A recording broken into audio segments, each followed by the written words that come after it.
not hostile, but you're blocking the street. I don't know Wait, you had your cigarette in a city vehicle? You're smoking in a city vehicle? Why do cops get hostile when a member of the public asks them to identify themselves? The confidence from knowing your rights is growing and it's contagious. These two officers say the man recording was blocking the street, but if you pay close attention to when the video starts, as these two officers come on the sidewalk, there are two people literally standing in the middle of the street as this conversation takes place. The auditor is shocked that this officer is smoking a cigarette in a patrol vehicle while on duty, basically stating that it's not professional or shouldn't be done while conducting business. As he asks for the officers to identify themselves, they turn their attention to his information. And one officer says he's committing a crime because he's supposed to have it, just in case he asks, which is bizarre. It seems these officers continue to act childlike, infringing on people's constitutionally protected activities. Let's proceed. I'm not hostile, but you're blocking the street. I don't know Wait, you had your cigarette in a city vehicle? You're smoking in a city vehicle? Are you kidding me? You think you could smoke in a city vehicle? It's not an ordinance. What's your, can you ID for me, sir? It's not an ID. You got ID. Can you ID for me? No, I need your ID because you're standing. No, sir, there's nothing against the law. I was walking. No, I was not obstructing traffic. It's a municipal code violation where you cannot stand in the middle of the street. Sir, I have it on cam. I have it on camera. That did not happen. I was not obstructing any traffic. I was talking to police officers. No, you wasn't. You was filming them, and I was talking to police officers. So did the police officers tell me to get out of the street? Oh, we did. I was talking to police officers at the time. So the police officers didn't have a time. I was engaged in a conversation with them. I haven't. I was not blocking the street. Stop it. You guys are making stuff up. You're making stuff up. Stop it. If you want to talk to me, I just want to know, why are you out here filming, asking me questions? I was just asking questions. It's what I do. It was going to be a nice conversation. It didn't have to be adversarial. You have an ID. Sir, you're not getting ID. I didn't break any law. I just told you law. You Well, it's not. Okay, well, it's we not. can do it the easy way or the hard way. Well, listen to this. I don't have to have an ID. It's not legal. Actually, you do when I ask you for it. No, I don't. No, I don't. And so you're telling me it's a law that I have to have an ID? I have to have a state ID. I have to buy a driver's license. So what if I don't have a state ID or driver's license? For it. Okay. You broke the law. Yes. Okay, so if I don't have a state, hold on. If I don't, What's your last name? if I don't.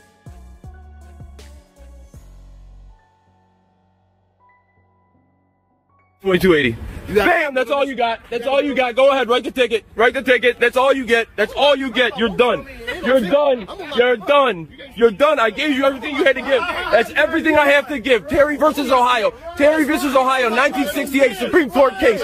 Terry versus Ohio. Terry versus Ohio, 1968 Supreme Court case. Supreme Court case set precedent for the Fourth Amendment to the Constitution. Now, will you ID? What's your ID? Remember that. What's your ID? What's your ID? I just gave it to you. It literally, what's your ID? What's your ID? Wow. They're not getting ID. Look at this guy. He has a private citizen ID, yet he himself is above reproach. I don't know who you are. You don't know I'm a private citizen? What do you think I am? Public waste. I don't know who you are. I just gave you my name, first name, last name, and birthday. You don't have an ID. I don't have to have an ID. Actually, if you do. Okay, so it's a law that I have to have a state ID or a driver's license? It's a law that you have to have one? So, yes, oh my God, you don't even know what you're talking about. You have what you ID for me. Who are you? Who are you? Who are you? I told you already. I literally just told you. Anything. Okay, well, who are you? Who are you? 16730. Yep. Who are you? I already told you. Listen, I can't say it over and over and over again. I spelled it out for you. You can tell me his name, Father. Okay, well, that's for you to figure out, not me. Exactly. So where's your idea? I don't have to have an ID. There's no law that I have to have an ID. Who told you? So aggressive. Because you're aggressive. Why you so? I'm not aggressive at all. Okay, that's a walk of shame. That's a walk of shame. Not period. One thing I will say is the more officers and auditors are both willing to express and listen, maybe, just maybe, we can learn each other's side and possibly come together to get real change for us all. Officers can be well informed and citizens can feel safer knowing they aren't being targeted, but that's a big maybe. This auditor was filming and someone thought he was suspicious. This officer says he has hundreds of hours on being an expert of the law, including constitutional laws. This leads him to say he's making contact for a lawful reason. The officer proceeds to say within that lawful reason to perform his duties, he's asking for name and date of birth, so the auditor can be on his way. My question is, how does identification make him less suspicious? You can still be suspicious of someone you know. Let's continue to see how things unravel. You cannot trust the police because y'all act like cool guys and then try to flip the script. And now you're interrupting. You won't even let me talk. Because the whole thing, man, you act like a good. Go ahead. Let me let you talk. Let me let you talk. Okay. That's why you can't trust the police. Okay. Except that I just told you, I've been doing this for 17 years. Infringing on people's rights? No. I've been doing this line of work for 17 years, right? Okay. I have done that without complaint or lawsuit on my record. Okay. This will be the first. No, it won't be. This will be the first, sir. This is the thing. Go ahead. Between the two of us, I am the subject matter expert on the law, and that includes constitutional law. I have hundreds of hours of study and application of that in my line of work. We are out here for a lawful reason. You've been contacted for a lawful purpose, us performing our duties. That is 100% true, whether you like it or not.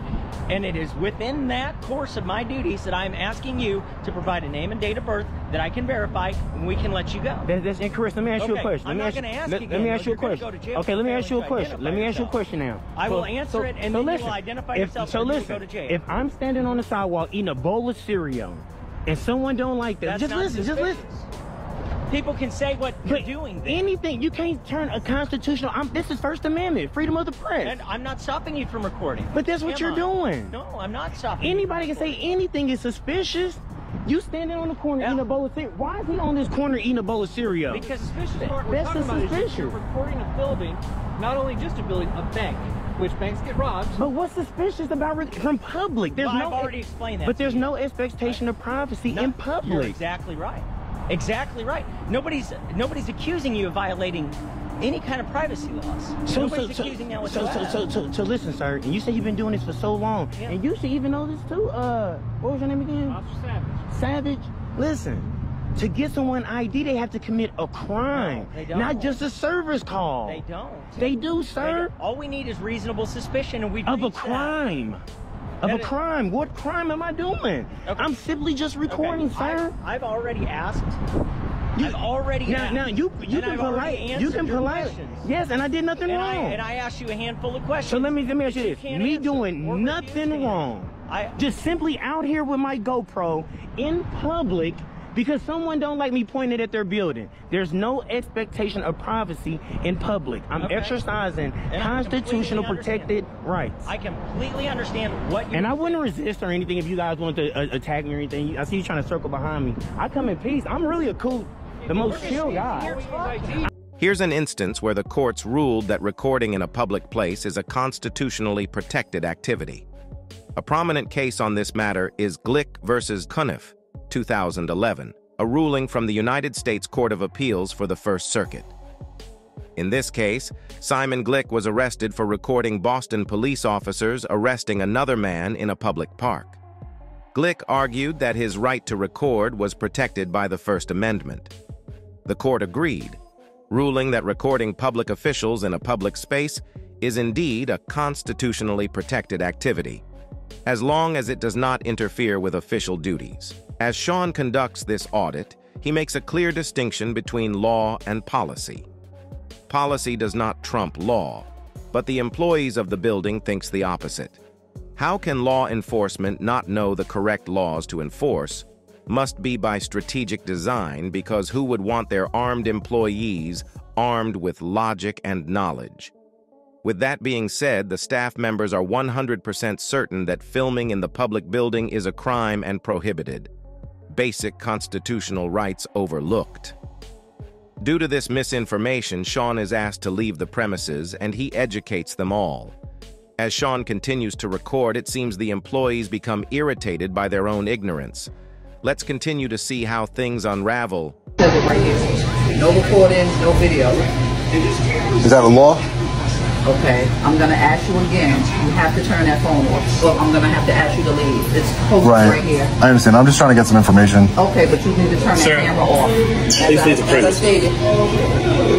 You see that it says right there is no recording in here, and I see you recording. Please leave the premises, sir. Right, sir, but that's not a law.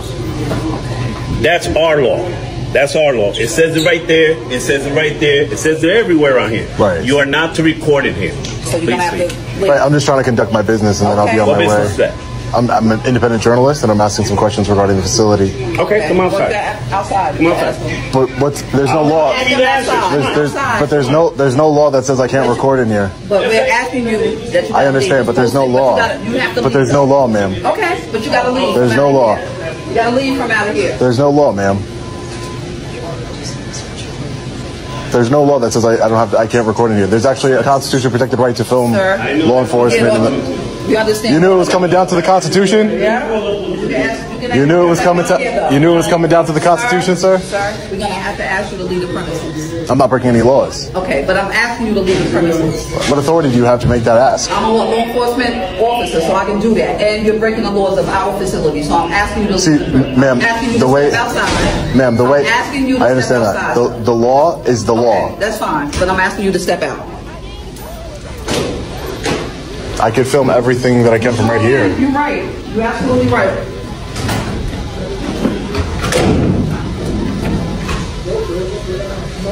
Excuse me, sir.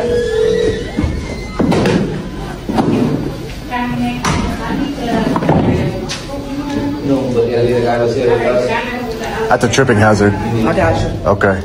Can you step out this way? Well, there's no. You just said that the signs were for here, I'm right? asking you to step out, though. You can't stay in this area recording. It's a publicly accessible area. It's a publicly accessible area, ma'am. I'm asking you politely to step from out of the area. I would like to speak to a supervisor. You will, but you're not going to do it while you're recording in here. You're going to. I have every right to record in here, ma'am. Sir, I'm going to ask you to step out. Ma'am, I have every right. I'm asking to speak to a supervisor. I have every right to record in the public lobby. I need for you, first of all, you got your camera facing me. I don't know if you're recording or whatever you're doing. Oh, I'm 100% recording you. Recording you, right? Yes. That's my constitutional right to record you, ma'am. No. Yes, it is. Okay, call Captain. It's my constitutional right.